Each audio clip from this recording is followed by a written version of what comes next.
ஓம் சக்தி தாயே போற்றி. நீ நல்லது நினைத்தால் இந்த தாயின் ஆசீர்வாதத்தில் உனக்கு நல்லது மட்டுமே நடக்கும். என் தங்க பிள்ளையே, இன்று சந்தோஷமான செய்தியோடு ஒரு ஆண் தெய்வம் ஒன்று உன்னை சுற்றி சுற்றி வந்து கொண்டிருக்கின்றது. என் தங்க குழந்தையே, இந்த செய்தியினை இன்று நீ தெரிந்து கொண்டு நிச்சயமாக பெருமகிழ்ச்சி அடைவாய். என் அன்பு பிள்ளையே, இந்த நேரம் உனக்கான செய்தியினை கொண்டு வந்திருக்கின்ற இந்த ஆண் தெய்வம் யாரென்று நீ தெரிந்து கொள்ள வேண்டும் அல்லவா? எதற்காக அவர்கள் உனக்கு இந்த விஷயத்தை, இந்த செய்தியினை உனக்கு தர வேண்டும் என்று இந்த அம்மா நான் உனக்கு இருக்கும் பொழுதே வேறு யாராவது உனக்கு இந்த சந்தோஷமான செய்தியை கொண்டு வந்திருப்பது என்பதனையும் நீ தெரிந்து கொள்ள வேண்டும். இன்று நான் உனக்கு சொல்ல வந்திருக்கின்ற இந்த செய்தியினை நீ சரியாக புரிந்து கொள்ள வேண்டும். நிச்சயமாக இனி உனக்கு என்ன நடக்கும் என்பதனையும் நீ தெரிந்து கொள்வாய். என் அன்பு பிள்ளையே, நல்ல செய்தி என்றால் என்ன?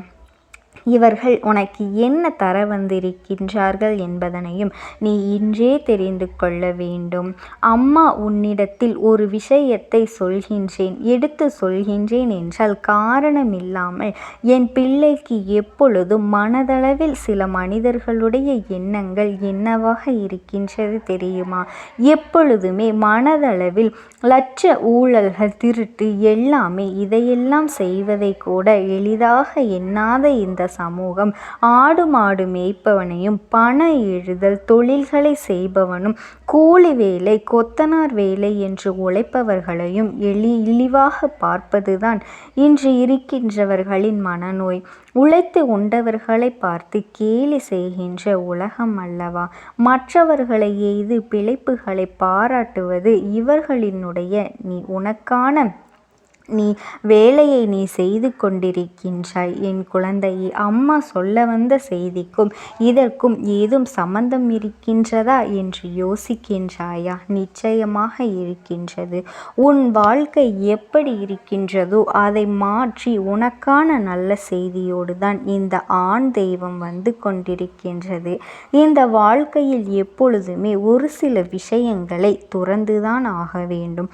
அதுதான் கடந்த காலம், வேறு எதுவுமே கிடையாது.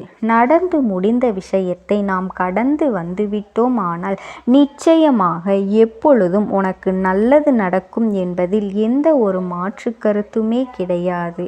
எப்போதும் உனக்கு பொறுப்புகள் வருகின்றதோ அப்போதுதான் இந்த வாழ்க்கையின் பொழுதுபோக்குகள் எல்லாம் மறந்துவிடும். நீ நன்றாக யோசித்துப்பார் என் பிள்ளையை. அடிக்கடி கையில் கைபேசியை வைத்து நோண்டி கொண்டிருப்பவர்களுக்கு வாழ்க்கையில் ஒரு பொழுதும் பொறுப்பு இருந்தால், வாழ்க்கையின் மீது பயம் இருந்தால் அதை வைத்துவிட்டு ஓடத் தொடங்கி விடுவார்கள். இதுதான் உண்மை. வேலை இல்லாதவனும் வாழ்க்கையின் மீது பொறுப்புகள் இல்லாதவும் தான் இதையெல்லாம் செய்து கொண்டிருப்பான்.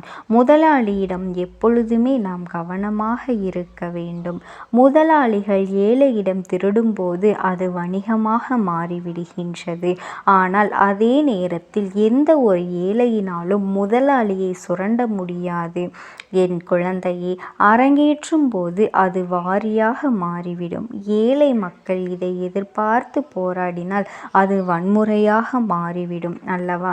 எதுவாக இருந்தாலுமே இந்த வாழ்க்கையில் இந்த ஏழைகளின் மீதும் உழைப்புகளின் மீதும் தான் எதிர்மறையாக திரும்புகின்றதே தவிர ஒரு பொழுதும் இவர்களுக்கு நல்லது நடந்து கிடையாது. இப்படியாக இந்த வாழ்க்கையில் ஒரு பொழுதும் இவர்களுக்கு ஒவ்வொரு விஷயங்களுக்குமே என் பிள்ளை உழைப்பவர்களுக்கும் நல்ல வழியில் செல்பவர்களுக்கும் எதிராக இருக்கும். இதையெல்லாம் கண்ட ஒரு ஆண் தெய்வமானது உனக்கு நீதி பெற்று கொடுக்க வேண்டும் என்று, இந்த வாழ்க்கையில் உன்னை நல்ல நிலைக்கு உயர்த்த வேண்டும் என்றும் இப்போது ஒரு முடிவு செய்திருக்கின்றது. அதை உணர்ந்து கொண்டு இப்பொழுது உன் முன்னால் நிற்கின்றது. என்னவென்று தெரிந்து கொள்ள வேண்டும் அல்லவா? என் தங்க குழந்தையே, அதை சொல்வதற்காகத்தான் வந்திருக்கின்றேன். இந்த அம்மா நான் உனக்கு என்ன கொடுக்க வேண்டும், ஏது கொடுக்க வேண்டும் என்று இப்பொழுது நினைக்கின்றேனோ அதையெல்லாம் எந்த நேரத்திலும் மன உறுதியோடு உனக்கு நான் தந்து கொண்டிருப்பேன் என்பதனையும் மறந்து விடாதே. இந்த சூழ்நிலைகள் உனக்கு நிச்சயமாக வேண்டுமானால் சாதாரணமாக இருக்கலாம். ஆனால் இந்த வாழ்க்கையில் ஒவ்வொரு நாளும் உன்னை தேடி வருகின்ற சில உண்மைகளை நீ என்னவென்று தெரிந்து கொள்ளும் பொழுதுதான் நிச்சயமாக இந்த வாழ்க்கை உனக்கு என்ன கொடுக்கின்றது என்பதனையும் என் பிள்ளை நீ புரிந்து கொள்வாய் அல்லவா? ஒரு ஆண் தெய்வம் நீ பட்ட கஷ்டங்களை எல்லாம் மருந்தாக உனக்கு சந்தோஷ செய்தியினை கொண்டு நிற்கின்றது. அப்படி என்றால் உன் வாழ்க்கை எந்த அளவிற்கு அவர் ஆராய்ந்து பார்த்திருப்பார் என்பதனையும் நீ புரிந்து கொள். என் குழந்தையே, வாழ்க்கையின் யதார்த்தத்தை நீ புரிந்து கொண்டு என் பிள்ளை எதிர்ப்புகள் எல்லாம் காணாமல் போய்விடும் என்பதனை நீ மறந்து விடாதே. வாழ்க்கை என்றால் எதிர்ப்புகள் இருக்கத்தான் செய்யும் என்பதனையும் நீ மறந்துவிடக்கூடாது. என் தங்க குழந்தையே, எல்லாம் சரியாகிவிடும். நான் ஏன் இப்படி சொல்கின்றேன் தெரியுமா? எளிமையாக வாழ ஆசைப்பட வேண்டும் என் குழந்தையே. மற்றவர்களை பார்த்து அது வேண்டும் இது வேண்டும் என்று ஒரு நாளும் நாம் எப்பொழுதும் ஆசைப்படக்கூடாது. அப்படி ஆசைப்பட்டாலும் நமக்கு நிச்சயமாக அது நடக்கப் போவது கிடையாது என்பதுதான் உன்னுடைய எண்ணமாக இருக்கின்றது அல்லவா? ஆசைகளை படுவது தவறு கிடையாது. ஆனால் அது நடக்காது என்று நீ நினைக்கின்ற உன்னுடைய எதிர்மறை எண்ணம்தான் உனக்குள் எதையும் கொண்டு வந்து கொடுக்காமல் விட்டு விடுகின்றது என்பதனையும் நீ புரிந்து கொள்ள வேண்டும். எந்த விஷயம் வேண்டுமானாலும் இந்த வாழ்க்கையில் உனக்கு கிடைக்க வேண்டும் என்றாலும் அத்தனையும் மனதைரியத்தோடும் தன்னம்பிக்கையோடும் நீ எதிர்கொள்ள வேண்டும். அப்படி நீ எதிர்கொண்டால் மட்டும்தான் அது உனக்கு உறுதியானதாக கிடைக்கும். உன்னுடைய தவறுகளை உன்னிடத்தில் சொல்பவர்களை ஒரு பொழுதும் நீ இழந்து விடாதே. அவர்கள் நீ மற்றவர்களிடத்தில் தலை குனிய கூடாது என்று எண்ணுபவர்கள் என்பதனை முதலில் புரிந்து கொள். என் குழந்தையே, இங்கே நீ செய்யும் தவறு செய்யும் பொழுது அதை கூட சரி என்று சொல்லி உன்னை நடுத்தெருவில் இழுத்து விடுகின்றார்கள். இங்குதான் இருக்கின்றேன். நீ செய்கின்ற தவறுகளை எல்லாம் சரி என்று சொல்லிவிடாமல் தவறை தவறு என்று உனக்கு எடுத்து சொல்லி உன்னை நல்வழிப்படுத்தி திருத்தி வருகின்றவனுக்கும் இங்குதான் இருக்கின்றான். இதில் நீ யாரை தேர்ந்தெடுப்பாய் தெரியுமா? நீ செய்கின்ற தவறை சரி சரி என்று சொல்லி உன்னை தூண்டி விடுபவனை தான் நீ தேர்ந்தெடுத்து வைத்திருப்பாய். நீ செய்வது தவறுதான் என்று எடுத்து சொல்கின்றவரை இதுதான் உண்மையும் கூட. நல்லது செய்கின்றவர்களை அருகில் விடாமல் தீயது செய்கின்றவர்களை எப்பொழுதும் தோள்மேல் கை போட்டு உன்னை அழைத்து செல்வது தானே உன்னுடைய வேலையாக இருந்தது. இப்படியெல்லாம் வாழ்க்கையில் ஒவ்வொரு மாற்றங்களையும் நீ காணும் போதுதான் உனக்கு பல பிரச்சனைகள் வரத் தொடங்கியது. உண்மைதானே? உனக்கு பிரச்சனைகளை எல்லாம் உனக்கு வரும் பிரச்சனைகளுக்கெல்லாம் நீ மட்டும்தான் காரணம் என்பதனை முதலில் நீ புரிந்து கொள்ள வேண்டும். உன்னுடைய பிரச்சனைகள் எல்லாம் இந்த வாழ்க்கையை விட்டு நிச்சயமாக வெளியே செல்ல வேண்டும். உன் பிரச்சனைகள் ஒவ்வொன்றும் நிச்சயமாக இனிமேலாவது இந்த வாழ்க்கையில் உனக்கான மனநிறைவை கொடுக்க வேண்டும் என்பதனை முதலில் நீ புரிந்து கொள்ள வேண்டும். அப்படியானால் இந்த நேரம் உன் வாழ்க்கையில் நிச்சயமாக என் பிள்ளை இருக்கின்ற அத்தனை தீமைகளையும் கறந்து களைந்து உனக்கு நல்லது நடக்கின்றது என்பதை சொல்ல வந்திருக்கின்ற அந்த ஆண் தெய்வம் யார் தெரியுமா? என் குழந்தையே, உன் குலதெய்வம். என்னை தாண்டி ஒருவர் உனக்கு நல்ல செய்தியினை கொண்டு வந்து நாம் சர்வசாதாரணமாக நினைத்துவிட முடியாது அல்லவா? நிச்சயமாக இன்று உனக்கான நல்ல செய்தியை கொண்டு வந்து நிற்பது நிச்சயமாக அந்த ஆண் தெய்வம் இந்த முருகப்பெருமானின் ஆசியோடு. எண்ணங்களும் குணங்களும் என்னவென்று தெரியும். அவர் தீங்கு செய்கின்ற பிள்ளைகளை ஏறெடுத்து பார்க்க மாட்டார். அதே நேரத்தில் ஒரு சிறு துளி அளவு கூட நல்ல விஷயத்தை நீ ஒருவருக்கு செய்து விட்டாயானால் உன்னை தலைக்கு மேல் தூக்கி வைத்து கொண்டாடுவார். மனமகிழ்ச்சி அடைந்து நீ வேண்டிய வரங்களை எல்லாம் உனக்கு அள்ளி கொடுத்து விடுவார். என் தங்க பிள்ளையே, எத்தனையோ முறை இந்த வாழ்க்கையில் உன்னை தேடி வருகின்ற நேரம் இந்த தெய்வம் அந்த கந்தன் உன் வாழ்க்கையில் நின்று கொண்டிருப்பதை என் பிள்ளை உன்னால் உணர முடிகின்றதாம். உணர முடியவில்லையா? நீ எதிர்பார்க்கின்ற பல விஷயங்களும் நிச்சயமாக பல நல்ல தீர்வுகள் இவர்கள் மூலம் உனக்கு கிடைத்திருக்கின்றது என்பதனையும் நீ மறந்துவிடாதே. என்றோ ஒரு நாள் உன் வாழ்க்கையில் நிச்சயமாக நல்ல விஷயம் என்று இவை எல்லாவற்றையும் நீ சற்று சிந்தித்து பார்க்க வேண்டும். என் தங்க குழந்தையே, நீ எதை நினைத்தும் கவலைப்படாதே. இந்த தாயானவளினுடைய அன்பும் ஆசீர்வாதங்களும் உனக்கு என்றென்றைக்குமே முழுமையாக கிடைத்து கொண்டே இருக்கும். ஓம் சக்தி. ஓம் ஆதிபரா சக்தி.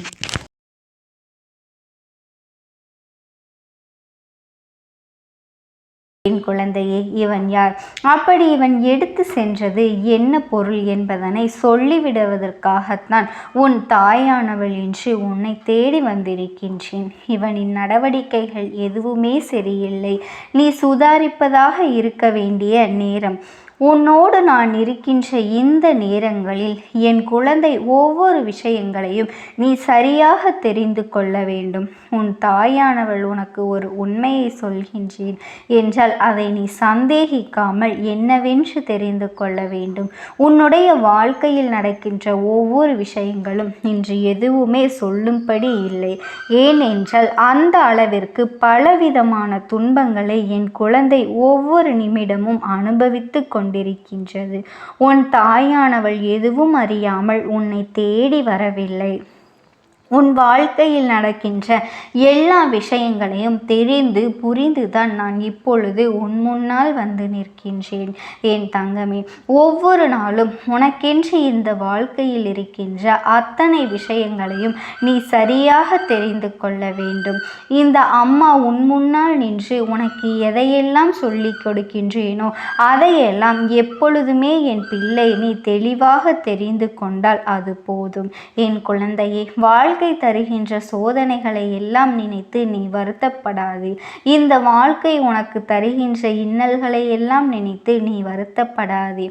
என் பிள்ளையின் கண்கள் கலங்கினால் அது இந்த தாயானவளுக்கு தாங்கிக் கொள்ள முடியுமா? அதனால் இந்த ஒரு சூழ்நிலையில் உனக்கு நடக்கின்ற எல்லா விஷயங்களையும் என்னவென்று நீ இப்பொழுது புரிந்து கொள்ள தயாராக இரு. என் குழந்தையே, உன் பக்கத்து வீட்டில் உள்ளவளினுடைய நடவடிக்கைகள் சரியில்லை என்று நான் சொன்னதற்கு ஒரு காரணம் இருக்கின்றது. அது என்ன தெரியுமா என் குழந்தையே? இந்த வாழ்க்கையில் உன்னை தொடர்ந்து வருகின்ற பல விஷயங்கள் எப்பொழுதுமே உன்னை காயப்படுத்தி கொண்டே இருக்கின்றது.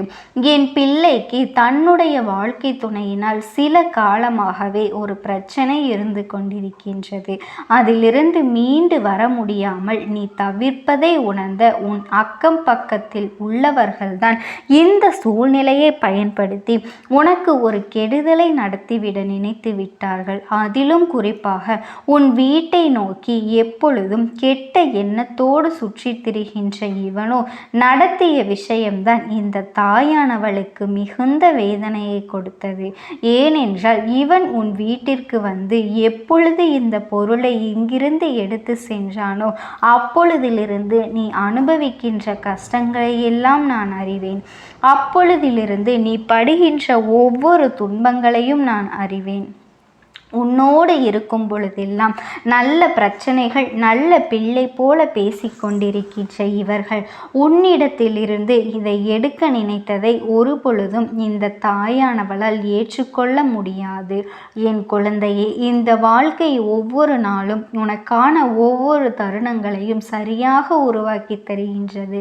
இந்த மனிதர்களுக்கு இடையில் நுழைந்து ஏற்படுத்துகின்ற ஒவ்வொரு சூழ்நிலைகளும் உனக்கு கஷ்டங்களை கொடுத்ததை எண்ணி நீ இனிமேலும் கலங்காதே. இவர்கள் எதை எடுத்தார்களோ அதை நான் உனக்கு தருகின்றேன். உன் அம்மா நீ இழந்ததை நான் மீட்டு தருகின்றேன். என் பிள்ளை, நீ இதை சரியாக ஏற்றுக்கொள்ள வேண்டும். சரியாக ஏற்றுக்கொண்டு இந்த வாழ்க்கையில் நீ உனதாக்கி ஏற்றுக்கொள்ள வேண்டும். எப்பொழுதும் போல என் பிள்ளை சந்தோஷமான ஒரு வாழ்க்கையை நோக்கிய உன்னுடைய பயணத்தை நீ தொடர வேண்டும். உன்னோடு நான் இருக்கின்றேன் என்பதும் உனக்காக நான் எப்பொழுதும் எப்பொழுதும் உன்னை பின்தொடர்ந்து வருகின்றேன் என்பதும் என்னாலும் உனக்குள் மிகப்பெரிய புரிதலை தந்து கொண்டே இருக்கின்றதல்லவா? என்னாலும் இந்த வாழ்க்கையில் உனக்கான மகிழ்ச்சியை தந்து கொண்டே இருக்கின்றதல்லவா? அப்படி இருக்கும் பொழுது இதையெல்லாம் ஏற்றுக்கொண்டு எப்பொழுதும் நீ பேரதிசயங்களோடும் பெருமகிழ்ச்சியோடும் இந்த வாழ்க்கையை நீ வாழ்ந்து கொண்டிருந்தால் அது போதும். இனி எந்த நேரத்திலும் சரி உன்னை இந்த நிலையிலிருந்து காப்பாற்ற உன் தாயானவள் நான் வருகின்றேன் என்பது உன் நினைவில் இருக்கட்டும். என் குழந்தை, கஷ்டங்கள் அத்தனையும் உனக்கு வந்துவிட்டதே என்று சொல்லி நீ இனி வருத்தப்பட வேண்டிய அவசியமே கிடையாது. இனி உன்னோடு நான் இருக்கின்ற இந்த நேரங்களில் நீ எல்லாவற்றையும் சற்று கவனமாக இருந்திருக்க வேண்டும். இவர்கள் உன்னுடைய வீட்டிற்குள் நுழைந்து ஒரு விஷயத்தை எடுக்கும்படியான ஒரு சூழ்நிலையை உருவாக்கியது நீதானே. இவர்களுக்கு உன் வீட்டில் இடம் கொடுத்தது யார் என்று நீதானே. இவர்களுக்கு அத்தனை இடத்தையும் கொடுத்தது நீதானே.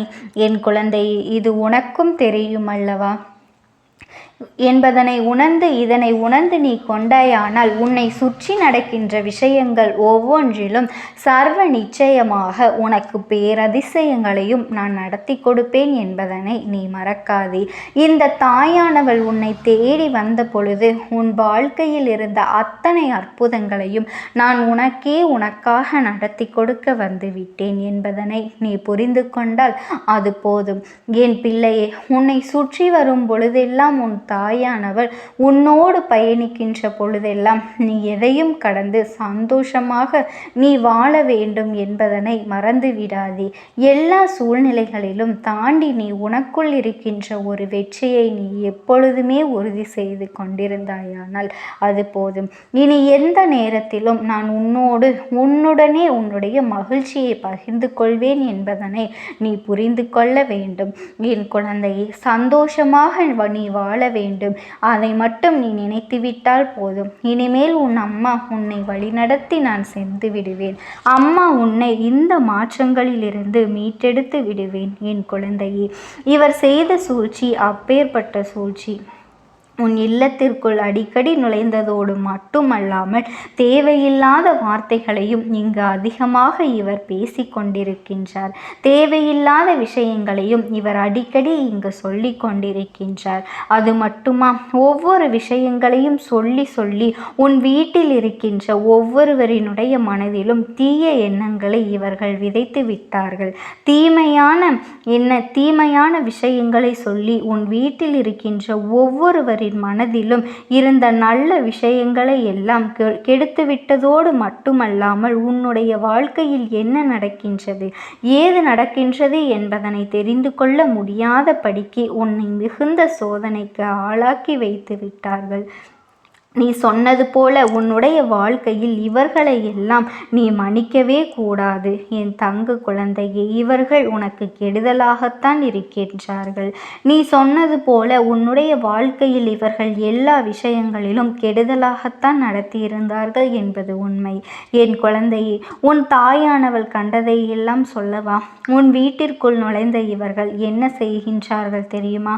ஒவ்வொருவரின் மனநிலையும் முதலில் ஆராய்ந்து பார்க்கின்றார்கள். ஒவ்வொருவரினுடைய எண்ணங்களும் உன்னை சுற்றி எப்படி இருக்கின்றது என்று தெரிந்து கொள்ள நினைக்கின்றார்கள். அதன் பிறகு அவர்களின் எண்ணங்களை எல்லாம் பொய்யாக்கும்படி இவர்கள் தேவையில்லாத விஷயங்களை சொல்லி அவர்களின் மனதினை அதிகமாக காயப்படுத்துகின்றார்கள்.